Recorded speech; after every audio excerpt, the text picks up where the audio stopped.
Bem-vindos a mais uma aula. Vamos dar continuidade à nossa história da cultura e das artes. Vamos dar início ao módulo 9. Este vídeo serve como uma pequena síntese de introdução ao que vamos ver ao longo do módulo. Primeiro, introduzir o período temporal entre 1905 e 1960. E esta primeira data, 1905, marca o fim da época de felicidade e superficialidade, da Belle Époque, que vimos ao longo do módulo 8. Portanto, chegamos a um certo fim devido ao início da escalada de rivalidades e violência que culminou na Primeira Guerra Mundial, guerra que se deu entre 1914 e 1918. Eu deixei aqui uma pintura de Adriano de Sousa Lopes, da Primeira Guerra Mundial. Adriano de Sousa Lopes era um pintor, dito pintor de guerra. Era discípulo de Veloso Salgado e depois foi para a guerra e realizava gravuras enquanto lá estava e enviava para Portugal. Pelo que quando regressou, após o seu período de estadia nos campos de combate da Primeira Guerra Mundial, realizou inúmeras pinturas exatamente com base naquilo que ele tinha visto e que tinha desenhado e de certa forma depois gravado. Eu vou deixar aqui um link da RTP Ensina, um vídeo muito interessante sobre Adriano de Sousa Lopes enquanto pintor de guerra, exatamente sobre este período, e depois podem visualizar com calma. Então vamos continuar. 2 anos após o fim da Primeira Guerra Mundial foram assinados tratados de paz estabelecendo uma nova ordem mundial que colocava os Estados Unidos da América numa posição hegemónica. Eu deixei aqui uma das pinturas sobre o Tratado de Versalhes, 1919, que é o tratado que no fundo oficializa o fim da Primeira Guerra Mundial. Mas o que é que sucede nesta pós-Primeira Guerra Mundial? É um período que tem que se fazer uma reconstrução física e psicológica. A Europa está muito abalada.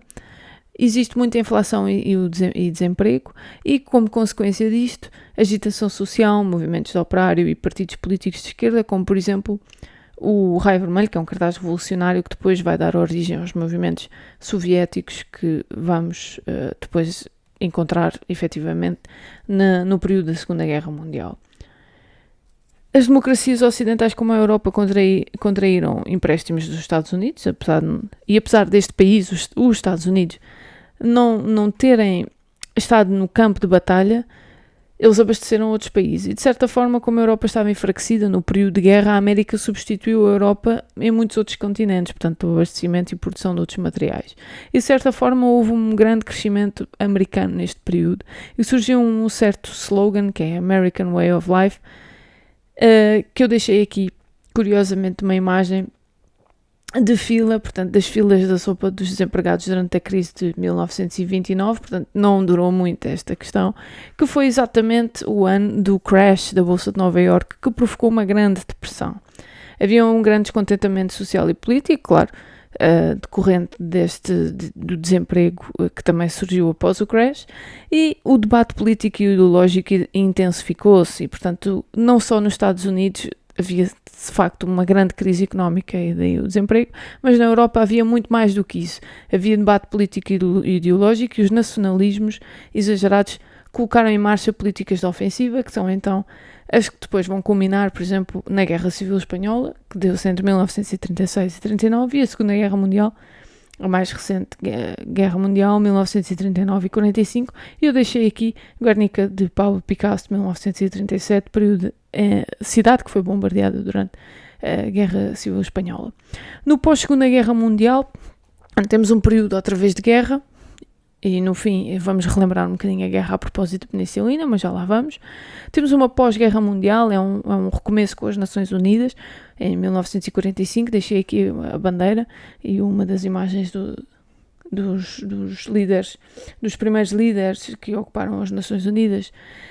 Realmente começou a surgir aqui um antagonismo entre o mundo capitalista e liberal dos Estados Unidos e o mundo comunista da União Soviética, que é o que se chama de Guerra Fria, portanto, duas potências que tinham acesso a armas nucleares e que estava sempre no receio de acontecer uma terceira guerra mundial, então havia uma certa Guerra Fria, e que este tema pode se estender, só este tema pode se estender, é um tema muito interessante a questão da Guerra Fria, mas de facto dá-se um crescimento demográfico e a modernização dos modos de vida que contribuíram para a criação de uma cultura de massas através da publicidade e da propaganda, e nós vamos ver isso, vamos ver esta questão da massificação e da cultura alienante, em que a arte ganha um estatuto de individualista e independente, portanto, uma liberdade e uma autonomia. Portanto, e deixei aqui o telefone de lagosta do Salvador Dalí, exatamente como uma alegoria a essas questões.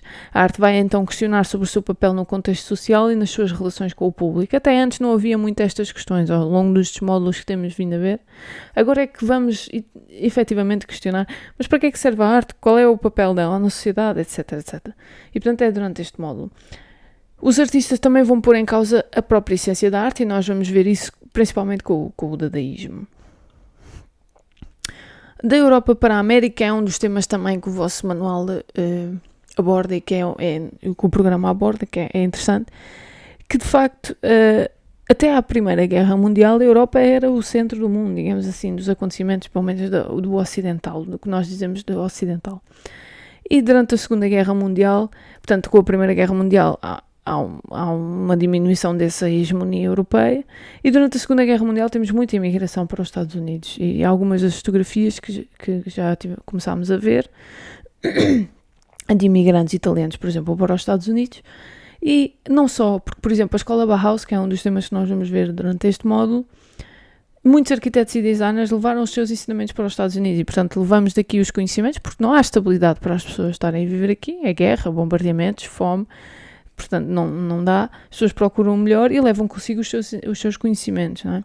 E nos Estados Unidos temos questões muito interessantes como toda esta evolução e levar as influências, o surgimento, por exemplo, do jazz, as primeiras estrelas de cinema e uma vida social intensa, portanto há um clima de otimismo e prosperidade no entre guerras, que é os ditos loucos anos 20, mas num pós-Segunda Guerra Mundial também. E, portanto, deixo aqui uma das pinturas, por exemplo, do Archibald Motley, que era filho, exatamente, de uma figura ligada ao jazz.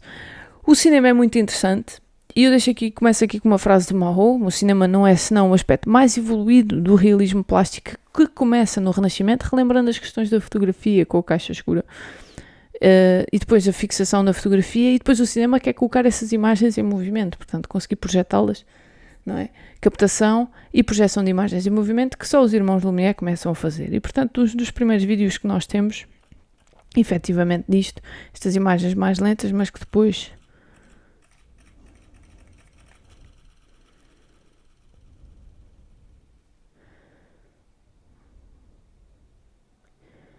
podemos ver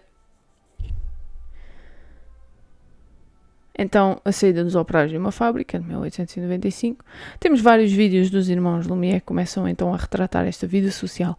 Mas é interessante porque antes destes irmãos, e fala-se muito pouco disto, muito se atribui aos Lumière, mas de facto Muybridge conseguiu ainda no final do século XIX, em 1887, para a década de 90 desse mesmo século, fixar, por exemplo, as imagens de um cavalo a galope, sendo considerado uma das primeiras séries cinematográficas.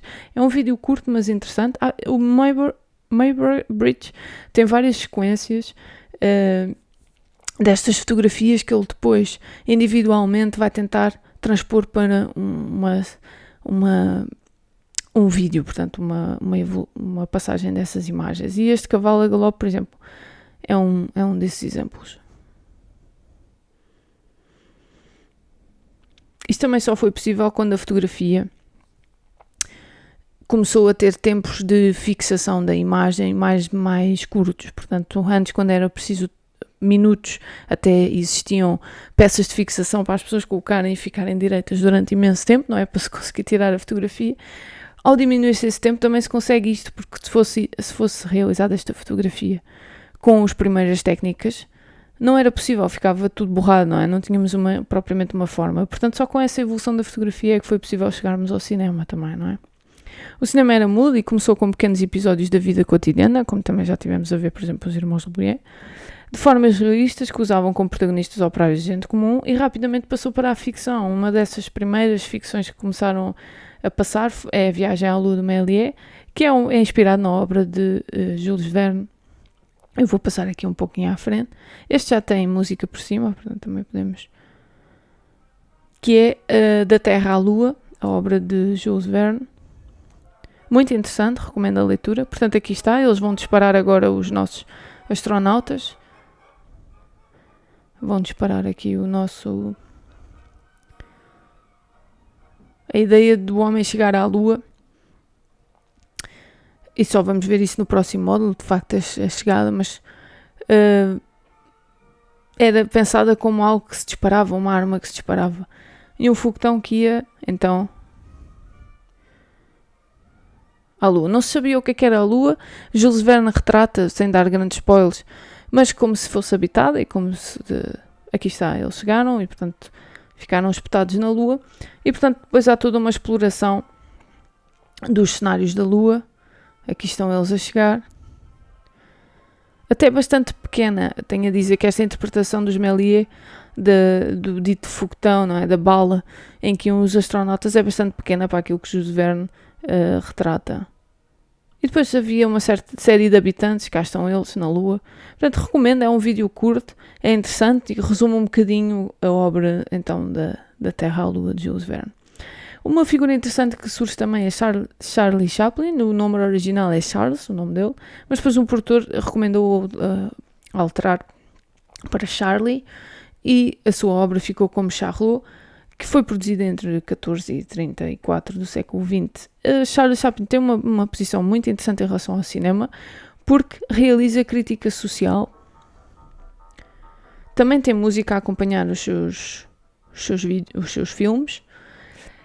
Realmente é cómico, mas no meio da comédia há uma crítica social, há uma questão de reflexão sobre as consequências da guerra, e há até uma certa crítica à corrupção dos grandes, portanto, as mulheres gordas vestidas de vison, digamos assim, brutamente, porque é assim que é descrito, e depois os homens, portanto, ligados a um certo lobby, não é?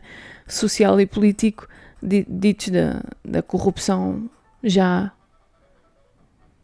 do pós-guerra, não é? Do entre-guerra e do pós-guerra, que depois se estigmatizou.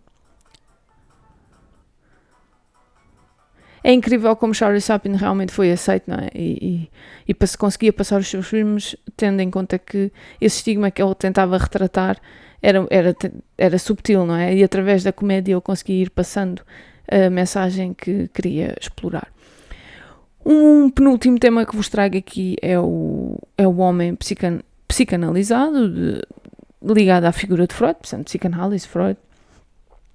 Ela surge como uma oposição ao positivismo e ao cientismo. O cientismo é aqueles que acreditam que a ciência é a via, não é? Do século XIX, e apoiado pelo relativismo, portanto, de relação, não é? De criar relações e comparações. Freud passou a observar a reação entre a vida física e psíquica, a vida orgânica e social, e a atividade mental e a sexualidade. E é muito por via da sexualidade que ele vai explorar, e a psicanálise vai ligar sempre às questões do desejo e do inconsciente. Portanto, a descoberta deste inconsciente contribuiu para um melhor entendimento do ser humano, refletindo-se na arte através do surrealismo, e nós vamos ver isso muito em Dalí e outras figuras também. Vamos explorar isso na aula de pintura, que exploram as questões do que é para eles o surreal, mas que é de facto possível tendo em conta a descoberta deste inconsciente e da psicanálise. A última referência que vos trago aqui para a introdução a este módulo, que é muito importante em termos de marcar a evolução do Ocidente, é a descoberta da penicilina em 1928. E foi realizada por mero acaso, não é? Alexander Fleming percebeu que o bolor, chamado Penicillium notatum, eliminava bactérias, Staphylococcus. E portanto temos aqui uma imagem de Alexander Fleming, uma espécie de Petri com então o bolor, e ele percebeu que à volta desse bolor as bactérias se tinham eliminado, e este bolor não era tóxico. Portanto, este Penicillium notatum não era tóxico para o ser humano, e tentou sintetizar. Fleming extraiu então a penicilina e em 1938 conseguiu, com a ajuda de Florey, Boris e Hadley, em 1941 fabricar a penicilina à escala mundial. Eu relembro que estamos em Segunda Guerra Mundial, e portanto a importância para o tratamento de feridas em combate, juntamente com as sulfamidas, portanto o pox colocavam sobre as feridas abertas, evitavam então infecções, tratavam gangrena, sífilis, tosse convulsa, isto, gonorreia, pneumonia, meningite, difteria, bronquite, infecções ósseas, envenenamento sanguíneo, entre outras, e portanto temos então a utilização da medicina e da penicilina para evitar mortes que muitas vezes na guerra não eram propriamente digamos, de combate em si, mas muitas vezes eram das infecções provocadas da gangrena e até de pneumonias que os soldados sofriam em combate. E, portanto, deixei-vos aqui várias imagens, por exemplo, penicilina e as injeções de penicilina, e um cartaz muito interessante, americano, de agradecimento, não é? De propaganda, mas de certa forma propaganda positiva, que é graças à penicilina ele vai voltar para casa. E, de facto, muitos soldados, e penso que seja um ponto, muitos artigos sugerem que a penicilina foi também um fator determinante para que os aliados ganhassem a Segunda Guerra Mundial, porque de facto diminuiu brutalmente a mortalidade dos soldados do lado dos aliados. Isto foi a síntese para a introdução ao módulo 9. Espero que tenha sido útil e até uma próxima aula.